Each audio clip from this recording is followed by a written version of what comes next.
I have a lot of passions. Nonetheless, let's get on with the collection. I want to show you some things that I have of true crime.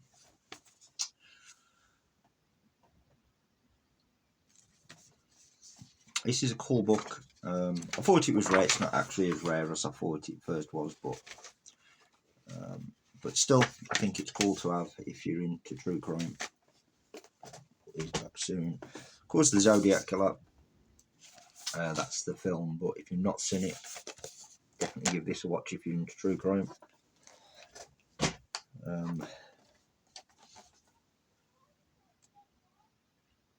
And why I'm showing this, I want to sort of go into, you know, I've spoke about it in past video that I've done on here, where it's got Charles Manson in the picture. You know, what attracts people to true crime?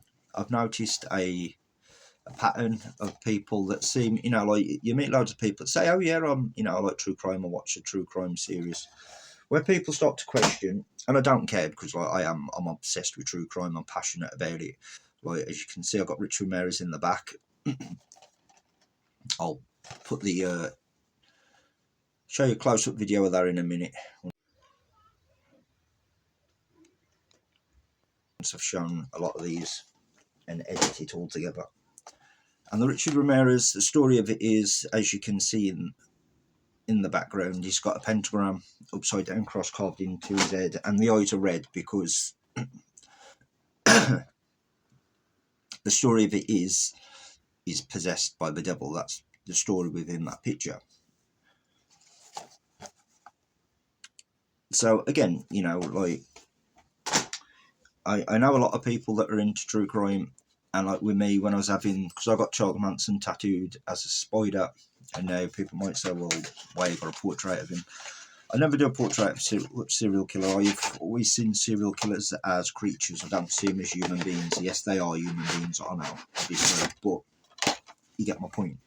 I see them as creatures, and I'm passionate about true crime, so, you know, like, my tattoos of true crime are going to be spider based, you know, because that's how I see him, even though Charles Manson, quote unquote, he's not actually a serial killer, he's more of an occultist, right? You got to kill 3 people in order to be under the serial killer claim.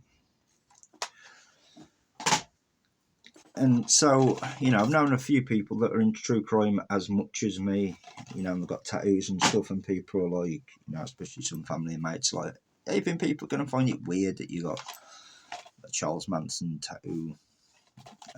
And I'm like, look, I don't care, because this is how I look at it, right? Like, serial killers are everywhere. There's a band, Macabre, all their songs are about true crime. And I love Macabre, I think they're a great band, and a load of other bands, you know, the obvious Marilyn Manson, Bathory, not all about true crime, but there's some songs about true crime. Even some true crime's found its way into pop music, rap music and whatnot, and you look at the Netflix series and documentaries. And my point of this with true crime is, it's sort of good because I don't want to attract the people that are like, oh, you got this, you got that, is this and that. Like, I don't want the easily offended following me, you know? Like, I just don't. Like, for me, I know why I have the tattoo, I know why I have the pictures, well, the picture of Richard Ramirez, and I have Elizabeth Bathory, which I'll say I'm going to edit it all in this and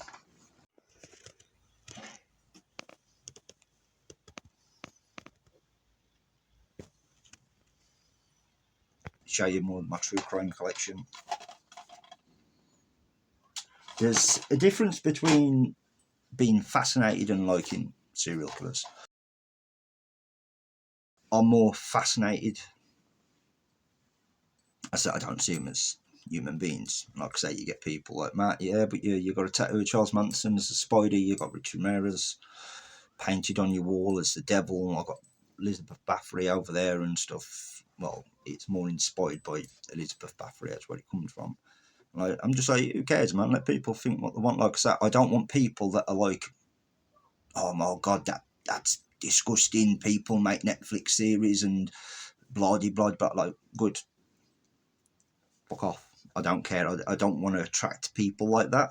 I want people that are more open-minded, you know, like people that like dark humour as well, you know, people that are not going to get offended over Scary Movie 6, or bands, again, singing about true crime and stuff, because there's a lot of bands that do. Like I say, Macabre, if you like death metal, by the way, listen to Macabre at the Great.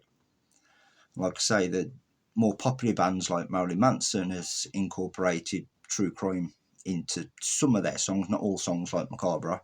You know, Bathory, obviously inspired by the name Elizabeth Bathory, they've done a song about Bathory. Cradle of Filth done a whole album on Elizabeth Bathory, which is amazing, by the way. So the point I'm trying to get at is because I see a lot of people on the internet and people that I've known in the past, you know, they're like, you know, I'm really into true crime, but I don't want to tell people. I collect memorabilia of true crime, but I don't want people to know, my mates to know, whatever.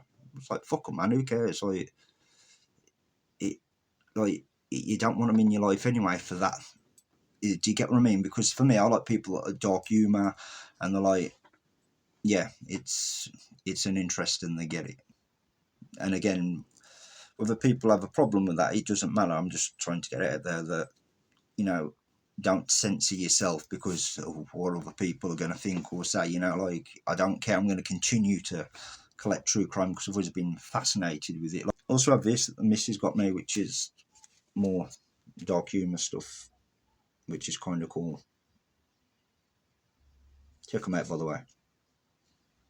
Murder One Clothing, I believe it says there anyway. So check them out. They're brilliant. They do some cool hoodies and stuff as well.